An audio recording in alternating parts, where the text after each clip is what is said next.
Bumili ako ng kakaibang kahon na gawa sa salamin mula sa isang tindero sa kalye at sa loob ay nakita ko ang isang buong miniature cultivation world. Ang isang klon ng yulang na inihagis ko ay naging isang nakakatakot na demonyong halimaw. Ang isang larwang espada ay naging isang banal na sandata na sinasabing nagselyo sa isang emperador. Sa kanilang mga mata, ako ay isang makapangyarihang Diyos na naghahari sa kawalang hanggan. Pero ang totoo ay isa lamang akong pasyente ng kanser na wala pang 3 buwan ang natitira kong buhay. Nakaupo ako rito kasama ang isang delivery ng yulang na in-order ko lang. Pinindot ko ang switch sa kahon na gawa sa salamin at nagsimulang maghanap. Isang malawak na disyerto ang pumuno sa tanawin. May maliit na bagay na sumusulpot dito. Kumuha ako ng magnifying glass at nakita ang isang batang babae. Puno siya ng mga sugat. 2 malalaking itim na lobo ang papalapit sa likuran niya. Desperado, itinulak niya ang isang daliri pabalik. Isang lumilipad na espada ang lumabas na parang isang guhit ng liwanag, ngunit iniwasan ito ng mga lobo nang hindi man lang bumagal. Bumangga sila sa kanya, na nagpabagsak sa kanya sa lupa. Sinimulan nila siyang punatan. Parang totoong-totoo ang projection na ito. Hindi ko kayang panoorin lang. Sabi ng matanda, maaaring interactive ang kahon, kaya kumuha ako ng 2 toothpick at inihulog ang mga ito mula sa itaas. Natamba sila na parang mga higanteng sibat at agad na tinusok ang 2 lobo. Nakatitig si Frost nang walang katiyakan. Lumingon siya at naghanap, ngunit wala, tanging disyerto lamang. Walang oras para mag-isip. Uminom siya ng elixir at umupo para gumaling. Maya-maya, bumalik ang lakas. Lumapit siya sa 2 napakalaking halijing kahoy, ang mga toothpick, at tinitigan ang mga patay na demonyong lobo sa ilalim nila. Isang kilabot ang damaloy sa kanyang gulugod. Kung sino man ang gumawa nito ay tiyak na isang napakalakas na master. Pinagdikit niya ang kanyang mga kamay at yumuko. Ako si Frost, isang disipulo ni Asher Thunder. Salamat, Senior, sa pagliligtas sa akin, ngunit sumunod ang mahabang katahimikan. Walang sumagot. Samantala, ang senior na tinatawag ni Frost ay nagbubukas ng kanyang pinto para sa isang delivery ng yulang. Dinala ko ang kahon pabalik sa aking silid, akmang susukitin ko na ang sarili nang mapansin ko ang maliit na batang babae sa loob ng kahon na nakaluhod sa harap ng mga toothpick, gumagalaw ang mga labi.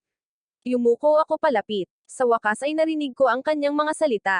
Salamat, Senior, sa iyong tulong. Pakikuha ang iyong mga sagradong armas bago ito kunin ng iba. Mga sagradong armas. Mga toothpick lang ito. Ang interaksyon sa bagay na ito ay talagang nakakabaliw. Bumuo pa ito ng sarili nitong kwento. Hindi ko siya pinansin at nagsimulang kumain, pinapanood ang maliit na batang babae na balisa na naglalakad sa paligid ng mga toothpick hanggang sa bigla siyang natamba. Hindi pa siya kumakain sa loob ng kalahating buwan. Sa ika-13 antas pa lamang ng chi refinement, hindi pa niya kayang suportahan ang sarili sa pamamagitan lamang ng espiritual na enerhiya. Ang kanyang mga mata ay lumipat sa bangkay ng demonyong lobo. Para mabuhay, wala siyang ibang pagpipilian. Pumutol si Frost ng isang piraso ng karne ng lobo at inilagay ito sa kanyang bibig. Halos mabuwal siya sa hilaw na amoy, ngunit ang penanetailang buhay ay nangangahulugan na kailangan niya itong pilitin pababa. Lubos akong nakadikit sa screen. Dahan-dahan kong inilapag ang isa sa aking mga kuko ng yulang sa tabi niya. May isang napakalaki at nagliliyab na pulang bagay na bumagsak sa harap niya. Yumanig ang lupa. Tinitigan niya ito. Ano? Anong uri ng halimaw ang pagmamayari ng higanteng kuko na ito? Napakalaki nito. Pagkatapos ay isang boses ang nakarinig sa kanya, hindi mula sa labas, kundi mula sa loob. Kumain ka na. Biglang napansin ni Frost, inis ka ng kanyang paligid. Wala pa ring nakikita, ngunit naiintindihan niya. Kumilos na naman si Senior. Salamat, Senior. Ang amoy pa lang ay pumupuno na sa Frost ng bigla ang pag-agos ng enerhiya. Sinubukan niya ang kanyang lumilipad na espada, itinusok ito sa kuko. May narinig na pagngangalit, at ang kanyang espada ay nabali sa kalahati. Walang galos ang kuko. Nakatitig si Frost sa sirang talim, kumikinang ang mga mata. Hindi kailanman mayaman ang sekta. Ang espadang ito ay isang bagay na inipon ni Sarah sa loob ng maraming taon para ay panday para sa kanya. Samantala, pinapanood ko ang buong pangyayari ng may labis na pagkaaliw, 800 yuan na nagastos ng maayos. Tingnan mo ang maliit na mukha na iyon. Malapit na siyang umiyak. Hindi ka panipaniwala ang detalye. Napagpasyahan kong buksan ang kuko at tingnan kung ano ang susunod niyang gagawin. Umatras. Narinig ni Frost ang boses at tumangala, nalilito. Isang napakalaking gininto ang kamay ang bumaba mula sa langit at walang kahirap-hirap na binalot ang higanteng kuko ng may matalas na pagkalabog. Nahati ang shell. Ang gininto ang kamay ay naglaho pabalik sa langit. Kumain ka na. Umiikot ang isip ni Frost. Alam niyang makapangyarihan si Senior. Hindi niya alam na ganito pala. Kumikinang ang maputlang puting karne sa harap niya. Hindi na siya makapagpigil. Sumilip siya ng walang dignidad. Nagutom din ako nang makita ko siyang kumakain ng ganoon. Pero may pumukaw sa atensyon ko. Ang karne ng yulang sa kahon ko. Kulang na kulang. Paano nagiging sanhi ng pagkawala ng totoong pagkain ng isang projection? Tiningnan ko ulit ang mga toothpick. Nababalutan ang mga ito ng dugo ng lobo. Hindi. Hinding-hindi. Hindi ito maaaring totoo. Kumalat na ba ang kanser sa utak ko? Naghahalusinate ba ako? Hinaplos ko ang buhok ko gamit ang kamay ko. Kailangan kong subukan ito. Sinimulan kong pag-aralan ang ipinapakita sa akin ng kahon. Ang tanawin sa loob ay palaging nakasentro sa babae. Wala akong makitang kahit ano na lampas sa isang tiyak na saklaw. Ang kahon ba ay nagpapakita lamang ng kung ano ang nasa loob ng mga 300 metro mula sa kanya. Iniisip ko pa rin nang magsimulang gumalaw ang lupa. May kung anong bagay sa ilalim ng lupa na patungo sa kanya. Mag-ingat ka, sigaw ko. Si Frost, nasa kalagitnaan pa lang ng kanyang pagkain, ay narinig ang babala. Instinct niyang hinawakan ang sirang talam at ininspeksyon ang kanyang paligid. Sa pamamagitan ng umiikot na buhangin, may isang napakalaking bagay na tumatakbo patungo sa kanya. Isang sandworm sa ilang. Ang mga bagay na ito, hindi ba dapat ay natutulog pa? Bakit gising na sila ngayon? Teka, sinulyapan ni Frost ang higanteng pulang kuko sa likuran niya. Kaya pala, pero wala na siyang halos segundo para mag-isip. Ang bulating buhangin, na halos 20 metro ang haba, ay nasa ibabaw na niya, nakaunat ang panga. Hinawakan ni Frost ang kanyang sirang espada. Tumalon siya ng diretso dito. Hindi man lang siya sineryoso ng uod. Iyon ang pagkakamali niya. Ang sirang talam ay diretsyong tumama sa bungo nito. Sumigaw ang uod sa sakit, at gumagapang ng walang tigil. Kinakabahan ako habang pinapanood ito. Pagkatapos ay nakita ko ang lighter sa aking mesa. Kinuha ko ito at inilabas ang po-electric igniter. Gumalaw. Narinig muli ni Frost ang boses ng Senior. Hinayaan niyang tumilapon ang sarili. At pagkatapos ay nagbago ang mundo. Biglang bumukas ang isang maaliwalas na kalangitan kasabay ng malalakas na hangin. Nilamon ng maitim na ulap ang abot tanaw. Sa isang hininga, nawala ang araw. Nanginag ang sandworm at tumangala. Nanginag ito. Sinubukan itong tumakas, ngunit ang puwersang natipon sa itaas ay hindi nagbigay ng pagkakataon dito. Isang mapaminsalang asol na lilang kidlat ang palm unit sa kalangitan at bumagsak ng walang awa. Pagkatapos ay humiwalay ang mga ulap. Bumalik ang sikat ng araw. Ang nasusunog na bunganga sa lupa ang tanging ebidensya ng nangyari. Napatitig ako sa maliit na bulate na kakaprito ko lang. Nagpakawala ako ng hininga. Mabuti. Nailigtas ko siya. Ayos ka lang ba? Ayos lang ako. Salamat, Senior, sa pagliligtas sa buhay ko. Wala akong maibibigay na kapalit, ngunit kung sakaling may kailangan ka, magtanong ka lang. Mayroon ka bang iba? Mayroon ka bang ibang lumilipad na espada? Isang lumilipad na espada. Wala na ang espada ko, pero mayroon pa akong practice sword na ginawa ng aking master para sa akin. Hinalukay niya ang supot nito at inilabas ang isang espadang lumilipad na gawa sa kahoy. Wala siyang ideya kung paano ito ibibigay, kaya maingat niya itong itinanam sa lupa. Senior, ang espadang ito na pang-practice ay ginawa ng aking Panginoon. Mayroon itong nakaukit na porma sayon para sa pagsakay sa espada at mga batong espirito na nakabaon sa loob. Kahit ang isang taong hindi nag-aaral ng pag-aaral ay maaari itong gamitin. Ginawa ito para sa pag-aaral ng pagsakay sa espada. Taos-pusong paliwanag ni Frost. Ang espada ay mas manipis pa sa isang hibla ng buhok. Hindi ko iyon mahahawakan gamit ang aking mga daliri. Maingat kong ibinaba ang isang pares ng sipit sa kahon. At pagkatapos ay lumitaw ang dalawang napakalaking metal na baras mula sa langit sa itaas at dahan-daang inilapit ang espadang kahoy na nakatanim sa lupa at itinaas ito. Naguguluhan si Frost na nanood. Tila ayaw talagang magpakita ni Senior. May dahilan ba? Maingat kong inilagay ang maliit na espadang kahoy sa aking palad at sinuri ito. Ang mundo sa loob ng kahon. Totoo ito. Lahat ng ito. Senior, posible bang dalhin ko ang higanteng kuko? Ang aking mga kapwa-disipulo ay napapaligiran ng mga kalahating demonyo sa loob ng halos 1 taon. Hindi na sila magtatagal.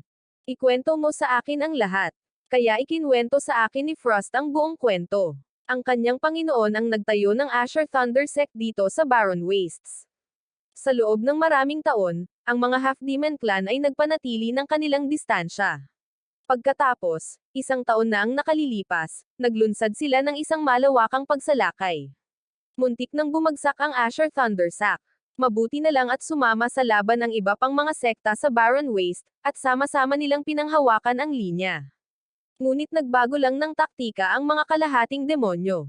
Pinalibutan nila ang buong sekta, pinutol ang bawat linya ng supply, at unti-unti silang naubusan ng gana. Ipinadala si Frost upang humingi ng tulong. Kahit na hindi siya makapagdala ng mga reinforcement, kailangan niyang ibalik ang anumang supply na kaya niya. Matapos marinig ang lahat, naiintindihan ko. Kunin mo na. Mayroon pa akong iba kung hindi pa sapat. Sapat na. Higit pa sa sapat. Ang karneng ito, mayaman sa espiritual na enerhiya. Kaya nitong palakasin ang katawan pati na rin ang anumang elixir. Gamit ito, mapatataboy natin ang mga kalahating demonyo. Humugot si Frost mula sa imbakan. Ang supot ay nababalutan ng mga ron. Kinawayan ito patungo sa higanteng kuko. At ang kuko ay nawala sa loob. Puno na ba ito? Oo. Puno na ito. Mag-e-enjoy pa sana ako sa bagay na iyon ng kaunti pa. Mas maliit kaysa sa inaasahan ko. Senior, babalik na ako sa aking sekta. Gusto mo bang sumama? May mga aasikasuhin ako. Siguro sa ibang pagkakataon. Naiintindihan ko. Tuwing libre ka, palaging tatanggapin ka ng Asher Thunder. At dahil doon, nagmamadaling umalis si Frost sa kailaliman ng tigang na basura. Pinanood ko mula sa labas ng kahon habang gumagalaw siya, at totoo nga, ang tanawin sa loob ay nagbabago kasama niya. Palagi itong nananatiling nakasentro sa kanya. Sa ibang lugar, sa paanan ng Clear Spring Mountain, ang mga alon ng madilim na anino ay nakapalibot sa Asher Thunder Sect. Mga laso ng liwanag ang lumilipad sa paligid ng bundok, kumakaluskos na may kasamang kidlat. Iyan ang protective formation ng sect. Ang 5 Thunder Annihilation Array. Hindi pa ito nakapasok sa mga puwersa ng demonyo. Kaya, ginamit nila ito, isang mabagal na pagkubkob, na nagdurugo sa gitna ng kampo ng mga demonyo. Isang kalahating demonyong may ulong lobo ang balis ang naglalakad. Ito si Blaze, pinuno ng kalahating demonyo. Sinabi ko na ito mula sa simula. Ang Barren Wastes ay halos walang sapat na resources para sa atin. Ngayon ay nakikipaglaban din tayo sa mga tao. Lahat ay salat. Kahit kunin natin ang lahat ng mayroon sila, yayaman ba talaga tayo? Eksakto. Habang tumatagal ito, sino ang nakakaalam kung ang mga tao ang unang makakawala, ngunit ginagarantiya ko na tayong kalahating demonyo ay mapapahamak sa anumang paraan. Nang sandaling iyon, isang matandang figure ang lumitaw sa gitna ng kampo. Blaze, bakit hindi ka umatake? Panginoon ko, ang protective array na iyon ay napakalakas. Hindi natin ito makapasok sa mga ito. Ang magagawa lang natin ay maghintay. Sa tingin ko ay ayaw mo lang. Isang matinding pressure ang dumaloy mula sa kanya, na ninakaw ang hininga mula sa bawat kalahating demonyong malapit. Nent Soul, isang bagong Soul Master dito. Panginoon ko, huminahon ka sana. Maaaring hindi mo alam, natatakot ang ibang mga sekta na sila ang susunod pagkatapos nating sakupin ang Asher Thunder Sect. Nagtipon-tipon silang lahat dito at sama-samang nilalabanan tayo. Walang kahulugan ang maliliit na sekta ng mag-isa, ngunit hindi dapat maliitin ang pagkakaisa. Tumawa ang matanda, isang grupo ng mga walang kwentang tao.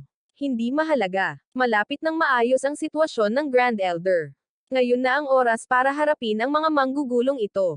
Naisip ni Blaze sa sarili, ano ang nagawa ko para maranasan ito? Kayong mga tao at ang walang katapusang drama ninyo. Bakit kaming mga kalahating demonyo ay laging nahihilo dito? Gayunpaman, may layunin kayo. Pinananatili mong nakakulong ang lahat dito at walang nakalusot. Nag-alangan si Blaisa. Bueno, isang babae ang nakatakas, ngunit Panginoon ko, huwag kang mag-alala.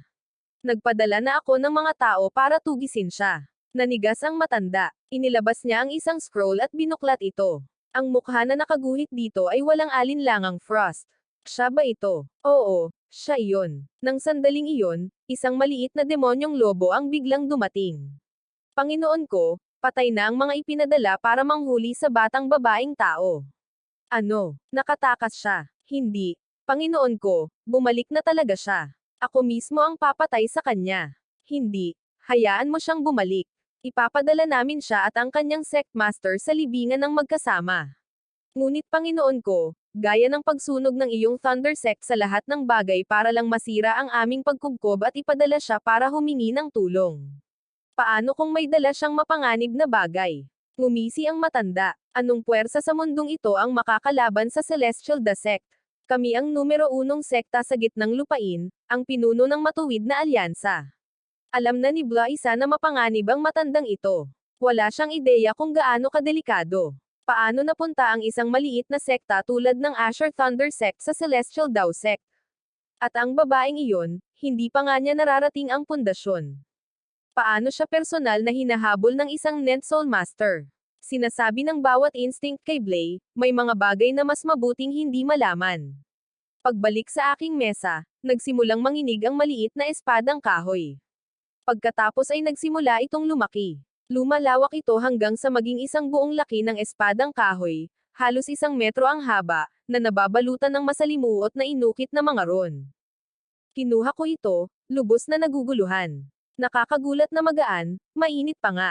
Pero paano ko gagamitin ito? Sinubukan kong isipin ito. Naiisip ko ang espadang umaangat sa ere. Sumara ito. Pagkatapos ay dahan-dahan itong umangat mula sa aking kamay at lumutang doon, inaagos sa silid kung saan ko ito iniisip. Ginabayan ko ito pabalik, habang kumakabog ang puso. May kung anong hinugot mula sa loob ng kahon, at talagang gumana ito rito. Siguro hindi naman ako kailangang mamatay. Kung makakapaglabas ako ng mga elixir mula sa mahiwagang kaharian, maaaring magamot talaga ako nito. Pinilit kong bawasan ang aking pananabik.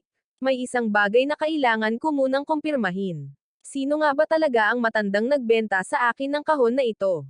Pagkalipas ng kalahating oras, bumalik ako sa lugar kung saan ko natagpuan ang pwesto, ngunit wala na ang matandang lalaki. Nawala ang buong pwesto. Isang kalapit na tindero ang ngumiti sa akin. Hoy bata, niloko ka rin ba ng matandang iyon? Para sabihin ko sa iyo, ang anak niya ay isang magnanakaw ng libingan. Hinukay ng anak ang mga libingan at ang matandang lalaki ang humawak sa pagtitinda ilang araw na ang nakalipas. Nalibing ng buhay ang anak sa isang pagguho at ang matanda ay namatay dahil sa atake sa puso. Kaya nga, wala na ang 800 mo. Nakatayo lang ako roon at kumukurap. Ang kahon ay hinukay mula sa isang libingan at lahat ng humawak nito ay nawalan ng malay. Pero kapag naiisip ko, wala na rin akong gaanong araw. Kahit papaano ay nabawasan ang aking takot. Tumunog ang telepono ko. Ang pinsan kong si Leo. Nabalitaan kong huminto ka at hinabol ang malditong sitang. Oo, may utang siya sa akin na sahod.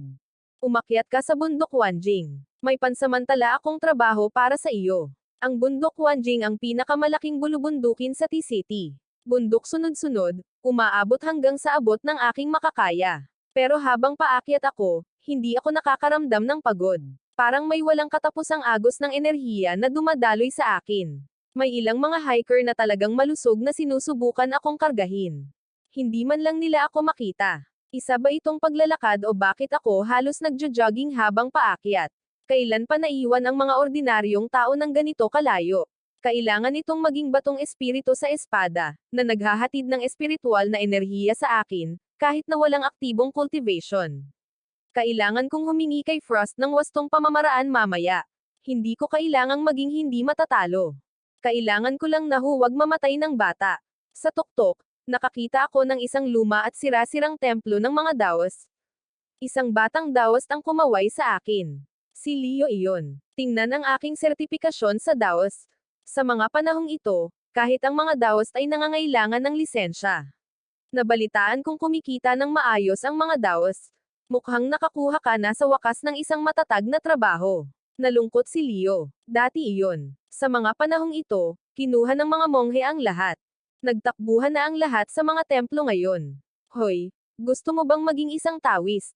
Hindi ito gaanong kumikita nitong mga nakaraang araw, pero kahit papaano ay hindi ka magugutom. Pag-iisipan ko, tinanggihan ko siya, ngunit mas maraming beses na akong tinulungan ni Leo kaysa sa mabilang ko. Sa pagkakataong ito, gagantay ako sa kanya. Nang gabing iyon, tumungo ako sa madilim na kakahuyan sa bundok. Tinawag ko ang lumilipad na espada.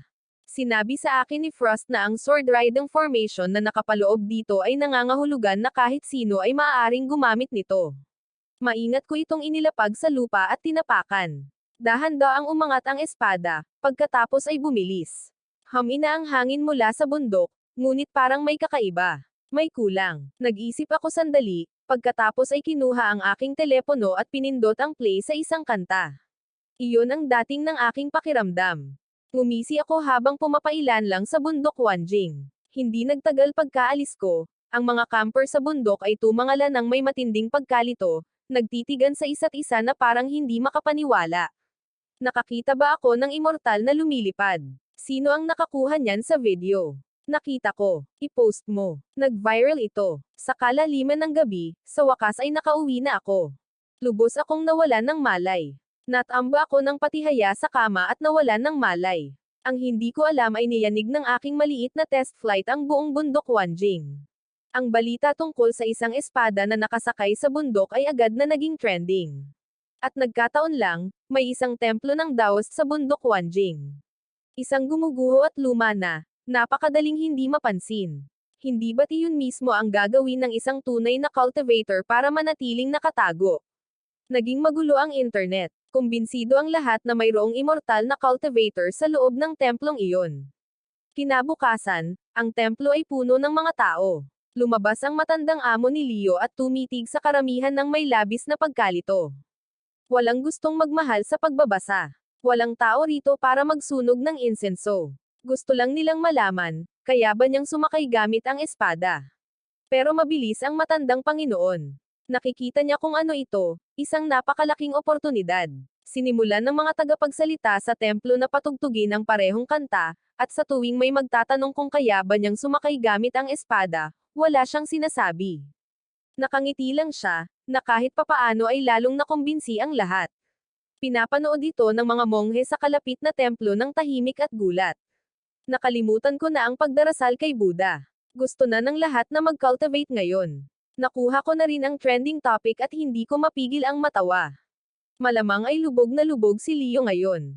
Siguro dapat akong lumipad ulit minsan. Pagbalik sa Mastiko na kaharian, walang tigil na ipinagpatuloy ni Frost ang paglalakbay. Takot na baka may makasalubong pa. Mabuti na lang at kasama niya ang swerte ngayon. Sa buong biyahe pabalik, walang nangyaring mali. Nakarating siya bago magbukang liwayway, at nakarating sa Asher Thunder. Mula sa malayo, naunawaan niya ang lahat. Sunod-sunod na mga kampo ng kalahating demonyo ang nagkalat sa tigang na lupa, na nakapalibot sa Clear Spring Mountain. Binabantayan ng kalahating demonyo ang bawat anggulo sa itaas at ibaba. Gamit ang nakatagong porma sayo ng patibong na inilagay niya palabas, maingat na bumalik si Frost sa loob. Frost! Tawag ng isang pamilyar na boses. Lumingon siya. Isang maliit at payat na batang babae ang nakatayo sa likuran niya. Ren. Nagyakapan silang dalawa. Mabuti na lang at nakabalik ka na. Sabi ng master, hindi na magtatagal ang protective array ngayon. Wala nang supply sa bundok. Kung hindi ka bumalik, tapos na sana tayo. Naaga ng atensyon ang atensyon ng lahat. Nagmamadaling lumapit ang mga pinuno ng semula sa kabilang panig ng Clear Spring Mountain. Nang makita si Frost na nakatayo roon ng walang pinsala, huminga silang lahat ng maluwag. Binibini. Frost. Nakapagdala ka ba ng supply? May tutulong ba sa atin? Nakita ni Frost ang desperadong mga mukha nila. Alam niyang walang dapat sayangin na oras. Inabot niya ang higanteng kuko sa kanyang storage pouch. Ngunit nang sandaling iyon, lumitaw si Sarah na may malamig na ekspresyon, hinawakan si Frost sa braso, hinayla siya papasok sa main hall, at isinara ng malakas ang pinto. Walang ginhawa sa mukha ni Sarah, puro galit lang. Bakit ka bumalik? Hindi ba't sinabi ko na sayo na nang umalis ka, huwag ka nang bumalik. Ang galit ni Sarah ay may dahilan. Ang usapan tungkol sa mga reinforcement at mga supply, lahat ng ito ay isa lamang kwentong ikinwento niya sa ibang mga pinuno ng sekta. Sa sandaling ginamit niya ang kanyang huling mapagkukunan para mailabas si Frost, hindi niya kailanman intensyon na bumalik si Frost. Ang pagbabalik ay nangangahulugan ng kamatayan.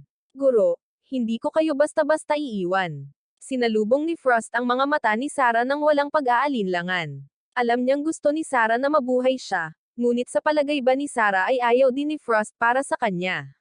Kahit na ang ibig sabihin nito ay kamatayan, mamamatay siya rito kasama ang kanyang Panginoon. Nakatitig si Sarah sa matigas na mga matang iyon at alam niyang wala siyang masasabi. Bakit ka ba napakatanga, Panginoon? May dala akong mga supply. Mga supply. Hindi iyon makakatulong sa atin. Hindi, Panginoon. Totoong mga supply. Marami sa kanila. Kung gayon, ipakita mo sa akin, Panginoon. Napakaliit ng silid na ito. Labas tayo. Lumabas silang dalawa sa bulwagan. Ang mga pinuno ng sekta sa labas ay agad na nagangat ng pansin sa sandaling lumitaw sila. Binuka ni Sarah ang kanyang bibig para magsalita. Pagkatapos ay dumilim ang langit. Tumangala siya. Isang napakalaking kuko ang bumaba at lahat ay tumigil. Anong klaseng halimaw ang nanggagaling sa isang kuko na tulad niyan? Napakalaki nito. Humakbang si Frost paarap. Mga kapwa pinuno ng sekta, ang karneng ito ay puno ng espiritual na enerhiya. Ang enerhiya sa loob ay sapat na banayad upang direktang masipsip ng walang anumang elixir. Kaya pa nitong palakasin ang pisikal na katawan ng mag-isa. Dahan-daang lumingon si Sarah, blanko ang isip.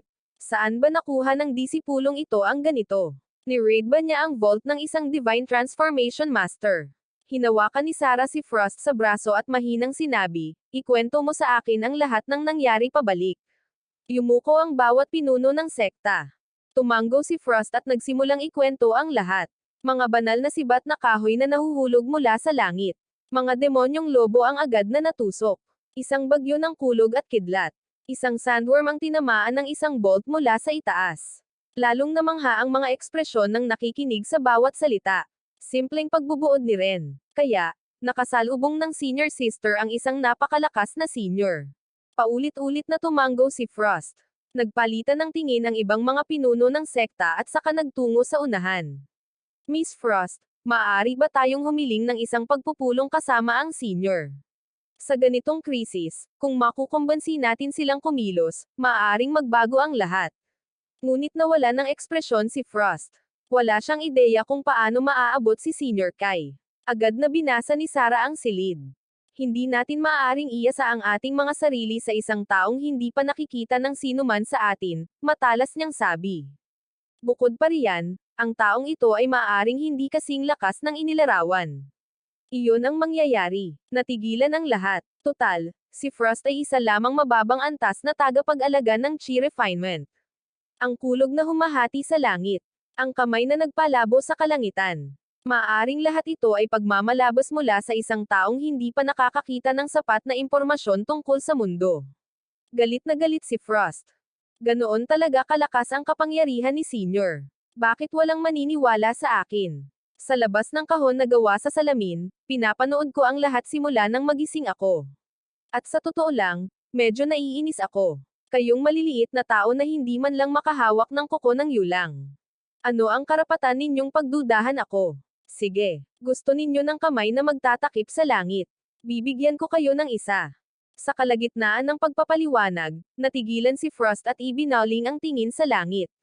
Natahimik din ang lahat. Lahat ng mata ay napatingin pataas, ngunit sa kabila ng mga ulap, wala nang makikita. Pagkatapos ay narinig niya ang boses ko. Ano ang kailangan ninyo ngayon? Narinig ito ng malinaw ni Frost. Humarap siya kay Sarah. Tinatanong ni Senior Kai kung ano ang kailangan natin. Tumigas ang ekspresyon ng mukha ni Sarah. Pinag-iisipan niya ito. Kung hihilingin niya kay Senior Kai na kumilos ng direkta, maaaring napakalaki ng kabayaran. Pagkatapos ng mahabang sandali, lumuhad si Sarah. Nakadikit ang mga kamao. Senior Kai, bigyan ninyo kami ng Thunder Spirit Stone para mapanatiling gumagana ang aming protective array. Ito ang pinakaligtas na kahilingan na maiisip niya, ang pinakamaliit na kapalit ni Senior. Hindi kailangan ng direktang intervention, sapat lang para mapanatiling buhay ang hanay. Halos walang maibibigay ang mga barren waste, pero dahil naroon na ang pagkubkob at ang higanteng karne ng kuko para suportahan sila, kaya nilang magtagal ng isang siglo kung kinakailangan. Napakalaki ng hukbo ng kalahating demonyo at mabilis na nauubos ang mga mapagkukunan. Mas mauuna pa silang masira kaysa sa atin. Sa labas ng kahon, narinig ko ang kahilingan ni Sarah at nawalan ako ng malay. Isang Thunder Spirit Stone. Saan ako makakahanap ng ganoon? Teka, lahat ng inihulog ko sa Mystic Realm ay tila may sariling buhay doon. Hinalughog ko ang aking kahon at inilabas ang isang baterya ng barya. Ang kuryente ay parang kidlat, di ba? Pagbalik sa Mystic Realm, naghintay si Sarah. Walang nangyari. Nagsimula siyang mag-alala. Masyado ba ang hinihingi? Hihingi na sana siya ng tawad nang biglang maghiwalay ang mga ulap. Tumangala ang lahat. Isang bilog na metal na bagay ang nahulog mula sa langit. Bumagsak ito sa courtyard, at tumama sa isang malaking bunganga sa lupa. Isang patag at pabilog na disk ng metal. Walang makakaalam kung ano ito. Kumikinang ito ng may mahinang liwanag. Sabi ng senior, ito ay isang baterya. Isang baterya. Isang kumpol ng kidlat at kulog. Lahat ay nakatitig sa napakalaking disk, pagkatapos ay nagtinginan sa isa't isa ng may lubos na pagkalito. Wala pa ni isa sa kanila ang nakakita ng katulad nito. Kinaweyan ni Sarah ang lahat at nilapitan ito ng mag-isa, idinidiin ang kanyang kamay sa ibabaw. Iniabot niya ang kanyang banal na pandama, hinayaan itong tumagos sa loob at sa kaibuturan. Ang maaliwalas na kalangitan ay nawala sa isang iglap. Ang maitim na ulap ay bumulusok mula sa lahat ng direksyon. Ang mga kidlat ay sumabog mula sa Clear Spring Mountain at umakyat sa kalangitan. Ang buong bundok ay nilamon ng kumikislap na liwanag. Natisod si Sarah, napaluhod, at umubo ng dugo. Ito ay isang kulog. Ang kanyang mga mata ay nanginginig na parang hindi makapaniwala sa kanyang nararamdaman. Isang kulog tulad ng mga nasa Thunder Spirit Sect sa Central Lands. Isang kulog na sumisipsip ng hilaw na kidlat, nagpapalakas ng katawan, at kayang muling buuin ang laman mula sa loob. At ngayon ay may nakaupo mismo sa harap nila. Lahat ay lumunok ng mariin. Si Sarah ay mas nanginginig kaysa sa sinuman. Oo, mas maliit ang kulog na ito kaysa sa mga nasa gitnang lupain. Ngunit ang hilaw na kapangyarihan sa loob nito ay hindi mas mahina. Kung mayroon man, maaaring mas malakas ito. Isang taong kayang pawiin ang langit gamit ang isang kamay, at ito ay isang casual na kilos lamang. Nang makita ang dugo sa sulok ng bibig ni Sarah, mabilis kong ibinaba ang mas malalaking baterya na aking kinuha. Nag-aalala ako na baka hindi sapat ang lakas ng baterya ng barya, ngunit sa pagtingin dito, buti na lang at ginamit ko ang maliit. Maaaring napatay agad si Sarah ng mas malaking baterya. Pinanood ko si Sarah habang hinahabi ang mga spell ng spell, na nag-uugnay sa protective array sa baterya ng barya. Ang enerhiya ay nagsimulang dumaloy ng tuloy-tuloy mula sa baterya patungo sa formation. Ang dating madilim na array ay dahan-daang nagliyab muli. Ang mga kidlat ay tumalon at sumayaw sa Clear Spring Mountain, na naglalabas ng nakakatakot na kapangyarihan.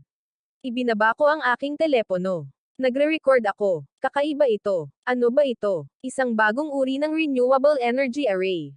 Pinatugtog ko ang footage at pinanood ang maliliit na figure na abalang binubuo ang formation, na ikinakabit ito sa baterya. Hindi ko mapigil ang mapangiti. Dahan-daang pumailan lang ang baterya ng barya, lumulutang sa tuktok ng Clear Spring Mountain. Walang tigil na pagbuhos ng kidlat mula rito, pinapakain ang mga tao ng walang tigil. Walang baterya ng barya sa mundo ang nakaranas ng ganitong sandali. Nang ganap na na-recharge ang mga tao, sa wakas ay nakahinga na si Sarah. Napansin niya na may karga pa rin ang baterya, kaya tinipon niya ang lahat sa ilalim ng bateryang lumulutang upang sipsipin ang natitirang enerhiya ng kidlat. Lahat sila ay naupo, nakakrus ang mga paa sa ilalim nito, habang ang mga hibla ng kidlat ay tumatagas mula sa baterya at gumagapang sa kanilang mga katawan na parang mga buhay na ahas, pinapakalma ang kanilang laman mula sa loob palabas. Sa gitna ng isang malakas na kaaway sa mga pintuan, mahalaga ang bawat lakas. Sa paanan ng Clear Spring Mountain, ang mga puwersang kalahating demonyo ay nakatitig sa lumulutang na metal disc na may nanlalaking mga mata, nalilito. Sa lahat ng oras na ginugol nila sa pagkubkob sa mga taong ito, ngayon lang sila nakakita ng katulad nito. Ang kanilang pananggalang na hanay ay lalong lumakas. Ginagawa ba ito ng disc na iyon? Naguguluhan ang mga kalahating demonyo. Ilang araw lang ang nakalipas, ang hanay ay mukhang nasa huling hininga na. Ngayon, mas malakas na ang kanilang enerhiya kaysa dati. Napansin din ni Blay. Naisip niya ang batang babae na bumalik. May dala pa itong tulong. Mga panlilin lang sa parlor. Pumutol ang boses ng matanda. Sarah, pagkatapos ng lahat ng mga taon, umaasa ka pa rin sa mga murang pakana. Walang espiritual na kapangyarihan ang disc na iyan. Hindi ito isang artifact. Sapat na siguro para takutin ang kalahating demonyo. Ngunit sa kasamaang palad, kung sino man ang nasa likod nito ay hindi inaasahan na personal akong darating. Pinanood ni Blay ang kay-abangan ng matanda at naramdaman ang malamig na bagay na dumampi sa kanyang dibdib. Oo nga, may karapatang magtiwala ang isang Nen Soul Master, pero ibig sabihin ba noon ay dapat mamatay bilang mga payon para sa mga tao? Nagsimula siyang magsalita. Pinutol siya ng matanda. Huwag kayong mag-alala. Kahit may tao sa likod nito, ako mismo ang hahawak sa kanila. Ipapakita ko sa inyo, mga tao ng tigang na ilang, kung ano talaga ang kaya ng isang tunay na immortal. Kinabukasan, gising na si Frost bago magbukang liwayway. Kumakalat ang kidlat sa kanyang balat. Nagninangning ang kanyang mga mata na may malamig na asul na liwanag. Ang makalangit na kulog na sinamahan ng karne ng demonyong halimaw na kanyang kinain ay nagtulak sa kanyang katawan sa isang bagong antas. Ang kanyang pisikal na lakas ngayon ay kapantay ng isang tagapagtayo ng pundasyon. Maaari pa niyang labanan ang isang tao sa mga huling yugto ng pagtatayo ng pundasyon. Sa paligid niya, ang iba pang mga pinuno ng sekta ay gising na rin, nakatitig sa kanilang sariling mga kamay nang hindi makapaniwala. Ang kidlat lamang sa paligid ang nagtulak sa kanilang mga katawan ng higit pa sa kanilang dating kinaroroonan. Salamat, Senior Kai. Ang ilan sa kanila ay sa wakas ay bumalik sa kanilang katinoan at yumuko sa langit. Iminulat ni Sarah ang kanyang mga mata at lumingon kay Frost. Bamantong hininga siya. Wala pa ring naabot na tagumpay. Nasa ika-14 na antas pa rin ng Chi Refinement si Frost. Ayos lang. Totoo naman. Ang Q Refinement stage ay mayroon lamang 10 antas. Ngunit nalampasan na iyon ni Frost hanggang sa ika-14 na antas nang walang senyales ng isang breakthrough kahit saan. Frost, lagi mong iniisip kung saan ka nanggaling, hindi ba? Sa gitna ng mga kalahating demonyo sa labas, naramdaman ko ang isang pamilyar na presensya. Malamang na may nagpadala para patayin tayo o mas tiyak para patayin ka. Kung makakaligtas tayo rito, oras na para sabihin ko sa iyo ang lahat. Dahan-daang bumangon si Sarah at umangat mula sa lupa. Sa ibaba, isa pang figure ang lumitaw mula sa loob ng mga puwersa ng kalahating demonyo. Napabuntong hininga si Ren. Tao pala iyon. Bakit nakatayo ang isang tao kasama ang mga kalahating demonyo? Matagal ko nang pinagmamasdan at ngayon ay umupo ako ng tuwid. Mukhang magiging away ito. Dapat ba akong makialam? Siguro hindi pa sa ngayon. Kung susubukan ko ng husto, baka aksidente kong matalo ang Clear Spring Mountain kasama ang lahat. Hayaan mong pag-isipan ko. Ano pa bang mas tumpak ang meron ako? Sinimulan kong halongkatin ang aking silid. Samantala, itinuon ni Sarah ang kanyang tingin sa figure sa malayo at nagsalita. Elder 7, matagal na panahon na. Natatandaan mo pa ba ako, Sarah? Kahanga-hanga, 20 taon ng pagtatago sa ilalim ng ating mga ilong. Hindi nakakapagtaka na tumakbo ka kasama ang babae at umalis sa sekta. 7 lumilipad na espada ang dahan-daang bumangon sa paligid ni Elder 7, ang kanyang aura ay tumataas sa sukdulan nito. Malinaw na ginagawa niya ito dahil sa paggalang sa panahong minsan tayong nagbahagi ng iisang sekta. Ibigay mo si Frost at bibilisan ko ito para sa iyo. Kung hindi, Elder 7, kailangan pa bang umabot sa ganito kalalim ang sekta ng Celestial daw? Sagot ni Elder 7 na may malamig na tawa. 7 lumilipad na espada ang tumagas sa hangin. Ang enerhiya ng espada ay pumupunit sa lahat ng direksyon. Pagkatapos ay nagtagpo ang lahat ng 7 espada, sumabog sa isang mapaminsalang alon ng enerhiya ng espada na tila kayang hatiin ang langit sa dalawa. Pumupunit ito sa kalangitan, diretsyong tinutukan ang kaibuturan ng hanay ng mga pananggalang. Sumugod si Sarah gamit ang kanyang lumilipad na espada upang harangin, ngunit nasa harap na niya si Elder 7. Sumugod ang kidlat sa katawan ni Sarah, ngunit ang mga likas na hilig sa pakikipaglaban ni Elder 7 ay napakatalas. Agad niyang natagpuan ang puwang. Ang kanyang kamay ay naging isang talam, at tinagos niya ito ng malinis sa depensa ng kanyang kidlat. Umubo si Sarah ng isang subo ng dugo. Muntik na siyang mawalan ng kapit sa hangin. Si Elder 7 ay isang Nen Soul Master ng mahigit 1,000 taon. Hindi pa nga nararating ni Sarah ang yugtong iyon. Hindi siya kayang tapatan niya. Kaya talagang handa kang mamatay para sa babaeng iyon. Kung gayon ay gagawin ko itong mabilis. Sa sandaling iyon, ang napakalaking alon ng enerhiya ng espada ay humampas sa pananggalang at nabasag ang kaibuturan nito. Walang nang ahas na gumalaw. Iyon ay 7 artifact na pagmamayari ng isang Nent Soul Master.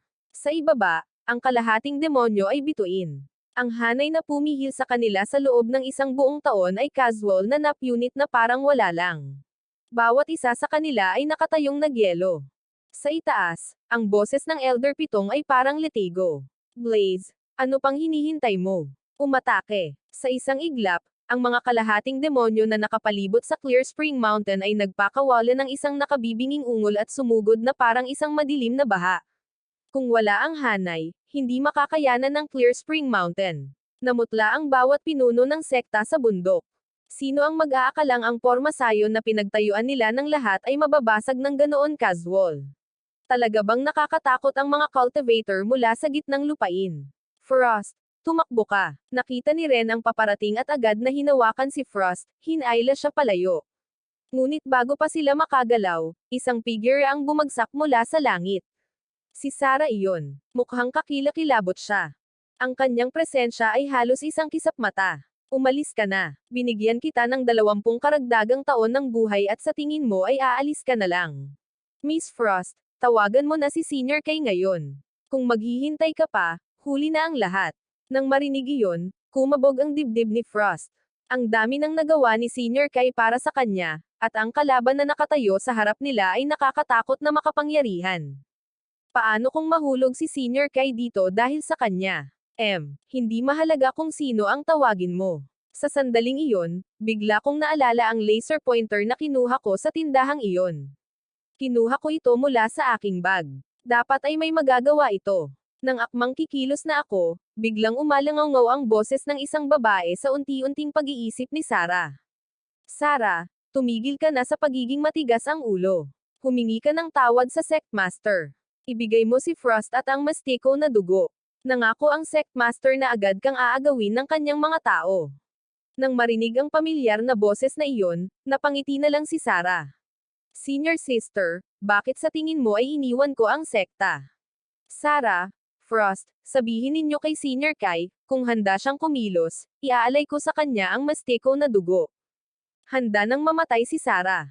Ngunit hindi maaaring mamatay ang anak ng sarili niyang amo rito. Bago pa man ako marating ni Frost, isang pulang tuldok ang lumitaw sa langit. Sa loob ng wala pang isang tibok ng puso, ito ay dumaan pababa, na parang haligi ng apoy sa hangin. Ang sinag ay diretsyong bumababa kay Elder Pito, na bumalot sa kanya ng lubusan. Sumiklab ang pulang apoy sa kanyang katawan. Sinubukan niyang tumakas. Walang pag-aalinlangang sumunod ang sinag. Saan man ito dumaan, natutunaw ang lupa at nagiging lava. Nasusunog ng buhay ang Elder Pito. Pagkatapos, agad na naglaho ang pulang ilaw, at parang walang nangyari. Isang bagong Soul Master na may ganoong kalibre, at wala nang natitirang abo. Sa labas ng kahon, pinindot ko ang laser pointer. Malakas ang tama ng bagay na iyon. Ren, ayos ka lang. Ayos lang ako, Senior Kay. Ayos lang ako. Bukod sa labis na takot, wala ni isang galos si Ren. Narinig ni Sarah si Ren na bumubulong sa sarili. At hindi, si Senior Kay na naman ang kinakausap niya. Si Ren, ang Mystic Blood. Ang Mystic Blood. Nang marinig iyon, mabilis na nagsalita si Frost. Senior Kay, nais ng aking Panginoon na mag-alok sa iyo ng isang kayamanan na tinatawag na Mystic Blood. Maaari natin itong pag-usapan mamaya. Linisin muna ang sitwasyon. Sabi ni Senior Kay, kami muna ang bahala sa mga susunod na mangyayari. Nagninit-ngit si Blay. Alam niyang may nanonood pa rin mula sa itaas. Dumiretso siyang lumapit kay Frost at lumuhod. Master Sarah, ang digmaang ito ay sinimulan ko. Gawin mo sa akin ang gusto mo. Sinunod lang ng mga tao ko ang mga utos ko. Wala ni isa sa kanila ang talagang nakapatay sa kahit sino sa mga tao mo. Pakiusap, huwag mo silang pabayaan. Ipapadala ko sila pahilaga sa nagyayelong tundra at hindi na sila babalik para panatilihing buhay ang mga tao niya. Ito na lang ang natitirang hakbang ni Blay. Galit na galit ang mga pinuno ng sekta. Pero nang makita si Blaze ng ganito, walang makapagsalita. Humarap silang lahat kay Sarah. Hindi ito ang desisyon ko. Hayaan mong magdesisyon si Senior Kai. Sa labas ng kahon, naririnig ko ang lahat. Sa totoo lang, hindi sila masasamang tao. Pinilit sila ni Elder Pito. At higit sa lahat, ang ilan sa mga kalahating demonyong ito ay mga babaeng pusa. Sige, hayaan na natin silang manatili sa paligid. Nakatitig si Frost na parang walang ekspresyon, kumbinsido na mali ang narinig niya. Sabi ni Senior Kai, tatanggapin ka niya. Tatanggapin ka niya. Ano ang ibig sabihin noon? Tulad ng pag-aalaga ng mga ordinaryong tao ng mga alagang hayop. Isang kislap ng galit ang bumangon sa dibdib ni Blaz. Oo, nasa awa na sila ng taong ito ngayon, pero may dignidad din ang kalahating demonyo. Bago pa siya makapagsalita, isang napakalaking pulang bagay ang bumagsak mula sa langit malapit sa Clear Spring Mountain. Lumingon ang lahat para tumingin. Isang paa ng karne na kasing laki ng isang maliit na burol ang bumagsak sa lupa, pinupuno ang hangin ng isang mayaman at hindi kapani-pani walang amoy at isang alon ng espiritual na enerhiya. Sabi ni Senior Kai, ito ang pagkain para sa iyo. Mayroon pa kung hindi ito sapat. Tinitigan ni Bla isa ang napakalaking paa, nakabuka ang panga. Ito ay para sa atin. Oo. Sige at kumain ka na. Huwag kayong mag-away tungkol dito. Sumabog ang mga kalahating demonyo sa mabilis na pagtakbo patungo sa karne. Isang buhay na puno ng kahirapan. Hindi pa sila nakakita ng karne ng demonyong halimaw na ganito kalaki. Miss Frost, tunay kang matalino. Sa totoo lang, ako, si Blaze, ay isang demonyong aso mula pa noong ipinanganak. Inakala lang ng lahat na ako ay isang lobo. Salamat, Senior Kai, sa pagtulong sa akin na mahanap ang aking tunay na sarili. At dahil doon, sumugod si Blaze patungo sa karne na parang asong humahabol ng buto. Kung maghihintay pa siya, wala nang matitira para sa kanya. Sino ang nagsabing masama ang pagiging aso? Ang pagiging aso ay talagang maganda. Pinapanood ang mga kalahating demonyo na tumatakbo patungo sa pagkain. Ang mga cultivator sa Clear Spring Mountain ay nakatingin ng may hindi nakatagong inggit. Miss Frost, pwede rin akong maging aso. Sabi ni Senior Kai, umalis ka. Pinagaan ko lang ang loob. Pero kung tutuusin, bakit parang hita ng manok ang bagay na ito? Nakapatay kaya talaga si Senior Kai ng Phoenix. Sa labas ng kahon, inubos ko ang huling piraso mula sa aking balde ng pritong manok. Ang piraso sa loob ng kahon ay iyong itinapon ko lang. Ang hindi ko inaasahan ay ang isang simpleng manok ay magiging Phoenix sa loob ng Mystic Realm. Ngayon, hapon na. Pagkatapos ng isang buong araw ng paglilinis, sa wakas ay sabay-sabay na nilisan ng mga tao at kalahating demonyo ang larangan ng digmaan. Nabanggit ni Frost kanina na gusto ni Sarah na ialok sa akin ang Mystic Blood. Inabot ko ito para kunin, pero nag-aalala akong baka may masaktan, kaya bumalik ako para kunin ang sipit. Sa loob ng Mystic Realm, isang napakalaking gininto ang kamay ang dahan-daang bumababa sa mga ulap, papalapit ng papalapit. Ang mga kalahating demonyo sa lupa ay agad na lumuhod. Kahit si Sarah, na bagbog sa sakit, ay hindi mapigilan ang panginginig. Pagkatapos, biglang nawala ang napakalaking kamay. Sabay-sabay na huminga ang lahat. Ang nakakapangilabot na presyon na iyon ay sapat na para mawalan ng malay ang ilan sa mga mahihinang demonyo kung saan sila nakatayo. Ilang sandali pa, dalawang napakalaking halijing metal ang bumaba mula sa langit. Mabilis na naglagay si Frost ng isang supot sa tabi nila. Dahan-daang sumara ang mga halijing metal sa paligid nito at dinala ito palayo. Matapos silang mawala, lahat ay hingal na hingal. Sa bigat ng presensyang iyon, parang pinipiga ang kanilang mga puso palabas ng kanilang mga dibdib. Teka, biglang sigaw ni Blaze sa langit, habang nagmamadaling bumunot ng isang bilog na bato. Panginoon ko, ito ay isang itlog ng demonyong halimaw na ipinamana mula sa aking mga ninuno. Sabi nila, isang sinaunang inapo ng dragon ang natutulog sa loob. Tanggapin mo na lang. Kasabay nito, ang mga halijing metal na kakaalis lang ay bumaba muli. Nakita sila ni Blay na paparating at itinulak ang itlog sa ibabaw ng kanyang ulo.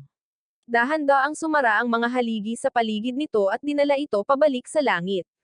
Lady Sarah, natanggap na nating lahat ang basbas ni Senior Kai, at lahat tayo ay natigil dito sa tigang na ilang na ito. Bakit hindi magsanib puwersa? Pagkatapos ng labanan kay Elder Pito, napagtanto rin ng lahat dito ang parehong bagay. Ang tunay na banta sa tigang na basura ay hindi kailanman nagmula sa loob. Ito ay nagmumula sa labas. Ang isang elder ay sapat na upang magdulot ng kaguluhan sa lahat. Kung hindi sila magkakaisa, uupo na lang ba sila rito at maghihintay na matanggal isa-isa? Inakala ni Sarah na si Senior Kai ang naghahabol kay Frost daw, pero sa ngayon, baka wala na siyang pakialam doon. Ang ginawa niya lang ay panatilihing ligtas si Frost. Sige, sang-ayon ako. Nang gabing iyon, nakatayo si Frost at nakatingin sa langit, iniisip si Senior Kai. Sakto, lumapit si Sarah sa likuran niya at tumangala rin, nalilito sa iniisip. Guro, sa tingin mo ba talaga ay nagmula si Senior Kai sa dagat ng kalamidad? May kutob akong isa siyang immortal. Isang immortal. Pero makakababa pa ba ang mga immortal sa kaharian na ito? Hindi rin sigurado si Sarah. Pero sino pa ba kapag naharap sa isang dawbo na ipinanganak sa langit ang magpapakita ng ganoong kawalang bahala? Isang immortal lamang. Pinili ka niya, Frost. Tiyak na may nakita siya sa iyong regalo. Ang iyong dawbo na ipinanganak sa langit ay nangangailangan ng napakalaking enerhiya upang masiyahan. Kaya naman mabagal ang iyong pag-unlad. Iba ang mga immortal sa mga Amerikanong tagapagtanam. Sa bawat pagkilos nila, may dala itong karma. Kaya mula ngayon, huwag nang humingi pa ng kahit kaunti kay Senior Kai hanggat maaari. Bawat kilos niya ay may kapalit na karma. Pagkatapos ay sinabi ni Sarah kay Frost ang lahat ng itinago niya sa loob ng maraming taon. Ang ina ni Frost, ang mismong Panginoon ni Sarah, ay si Rain, anak ng Celestial Dao Sect Master. Si Rain ay naglakas loob na pumasok sa dagat ng kalamidad noong kanyang kabataan. At nang siya ay bumalik, isinilang niya si Frost. Ngunit sa araw ng kapanganakan, isang bakas ng madilim na enerhiya ang tumakas sa mundo. Ang lahat ng gitnang lupain ay nagsimulang bamulong na ang banal na anak na babae ng Celestial Dao Sect ay sumama sa angkan ng mga demonyo. Ang ama ni Rain, si Vos, ay matanda na at nanghihina, nakulong sa banal na yugto ng pagbabago sa loob ng 1,000 taon ng walang pag-unlad. Ang kanyang katayuan sa sekta ay gumuho. Upang protektahan ang kanyang posisyon, ipinagbili niya ang kanyang sariling anak na babae. Nagpakamatay si Rain sa harap ng sekta ng Celestial Dao.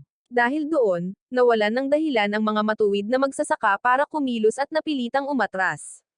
Alam na ni Rain mula pa noong isilang si Frost na may dala siyang buto ng Dao na ipinanganak sa langit. Para hindi ito makuha, hiniling ni Rain kay Sarah na ilayo si Frost sa gitnang lupain. Kaya pumunta si Sarah sa tigang na kagubatan. Ito ay manipis sa espiritual na enerhiya, kakaunti sa mga mapagkukunan, ngunit ligtas. O iyon ang kanilang inakala. Pagkalipas ng 20 taon, nalaman nila ang tungkol sa dawbo ni Frost. Gayunpaman, nakatayo roon si Frost, blanko ang isip. Hindi niya kailanman inakala na ang kanyang pinagmulan ay magiging ganito kakomplikado. Anak ng banal na anak na babae ng sekta ng Celestial Da, nagmula sa isang angkan ng demonyo, at isang dawbo na ipinanganak sa langit. Mabuti na lang at natagpuan mo si Senior Kai. Iyon pa lang ay nakapagligtas na sa iyo mula sa maraming bagay, 20 taon ng takot, at ngayong gabi sa wakas ay pinakawalan na ni Sarah ang ilan dito. Dahil nandito si Senior Kai, maaaring hindi na siya mabubuhay, ngunit mabubuhay si Frost. Nakaupo ako roon na tulala. Ang kwento ni Frost, komplikado ba iyon? Aba, haharapin ko na lang bukas. Nagising ako kinabukasan at nalaman kong lumaki na pala ang lahat ng nakuha ko mula sa kahon kahapon.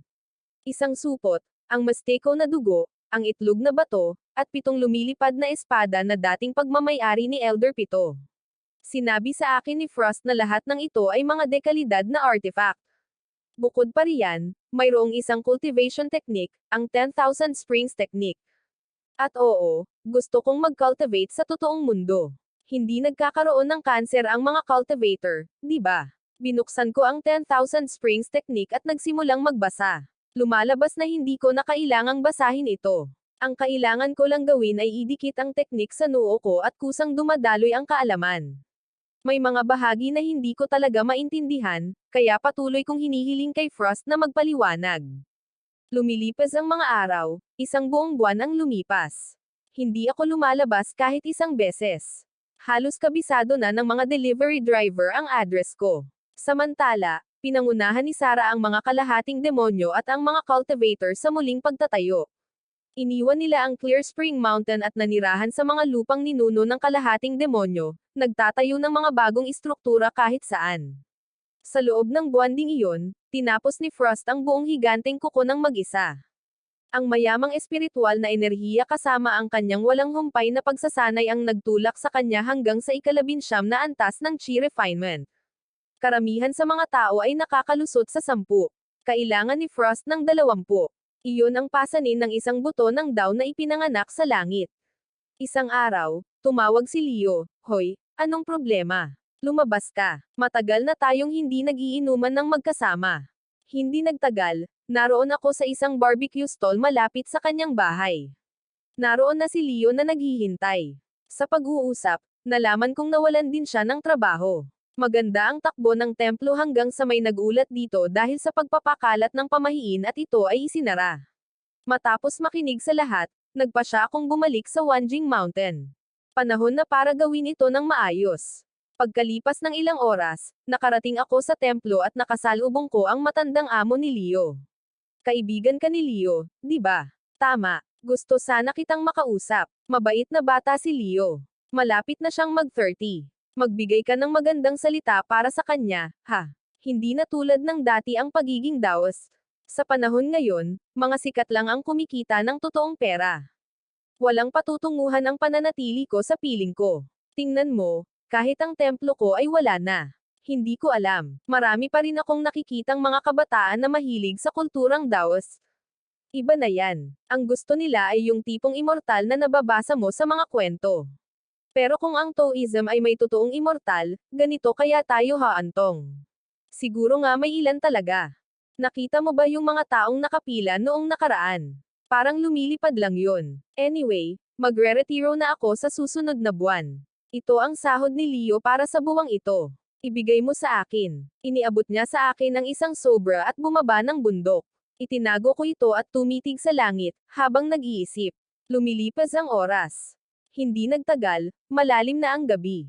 Panahon na. Bumangon ako at naglakad papasok sa kakahuyan sa likod ng templo. Binuksan ko ang supot at inilabas ang isang batong jade. Sa loob ng malinaw na jade, ang mga hibla ng malalim na pulang likido ay umiikot na parang dugo. Ito ang mahiwagang dugo, ang kayamanang ulan na ibinalik mula sa dagat ng kalamidad. Kaya nitong baguhin ang kapalaran mismo. Kaya nitong gisingin ang isang ugat ng espiritu at isang taong ipinanganak na walang anuman.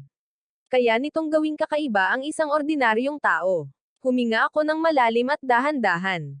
Pagkatapos ay dinurog ko ang jade sa aking kamao. Ang pulang likido ay tumulo sa aking katawan. Sa loob lamang ng ilang segundo, ito ay ganap na nagsanib. Isang malakas na alon ng enerhiya ang bumalot sa akin.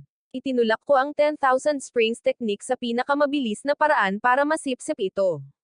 Unang antas ng chi refinement, pangalawa, pangatlo, hanggang sa ika-10. Ang maaliwalas na kalangitan ng buwan sa Tani City ay naglaho sa isang iglap. Hinati ng kulog ang hangin. Kumikislap ang kidlat sa kadiliman ng sunod-sunod. Ang ilang mga taong nagkakampo malapit ay gumagapang palabas ng kanilang mga tolda, nagmumura sa langit. Sinimulan na nilang iimpake ang kanilang mga gamit. "Hoy, tumingin ka roon malapit sa templo." Isang kidlat ang pumutok sa langit at tumama sa isang figure na nakalutang sa himpapawid. Kapansin-pansin ang lugar na napansin ng buong lungsod ng Tani. May tao ba sa bundok ng Wanjing na tumatawid sa isang kapigatian? Mayroon ba talagang taong tumatawid sa isang kapigatian? Sinabi ko na sa iyo na may lumilipad pataas doon noong araw na iyon. Ang ika-9 na kidlat ay bumagsak. Unti-unting nahati ang mga ulap. Tumahimik ang mundo. Nawala ako kasama nila. Nang gabing iyon, ang mga tao mula sa buong Tani ay bumaha sa bundok ng Wanjing. Halos madurog ang templo ng karamihan. Lumabas ang matandang guro at nakatitig lamang. "Huwag mong sabihin sa akin na iniisip ninyong lahat na may immortal na paglilinang muli rito." Mukhang may trabaho si Leo. Sa itaas ng Tayan City, nakalutang ako sa himpapawid. Gumamit ako ng isang pangunahing pamamaraan mula sa Mesteko na kaharian, ang pamamaraan ng pagtatago, higit pa sa sapat upang lokohin ang mga ordinaryong tao. Hindi ko mapigil ang matawa. Ang Mesteko na dugo ay naglunsad sa akin ng diretso sa pagpipino ng chi at patungo sa pagtatayo ng pundasyon. Kaya ko na ngayong idirekta ang espiritual na enerhiya ng sapat na tumpak upang matuntan at masira ang bawat selula ng kanser sa aking katawan. Tapos na ang sakit ko ng tuluyan. Tumingin ako sa lungsod sa ibaba, Ang mga ilaw at trapiko ay umaabot hanggang sa abot ng aking makakaya, at 1,000 kaisipan ang dumaloy sa aking isipan. Dapat ko bang itigil ang pagkain ng karne ng baka?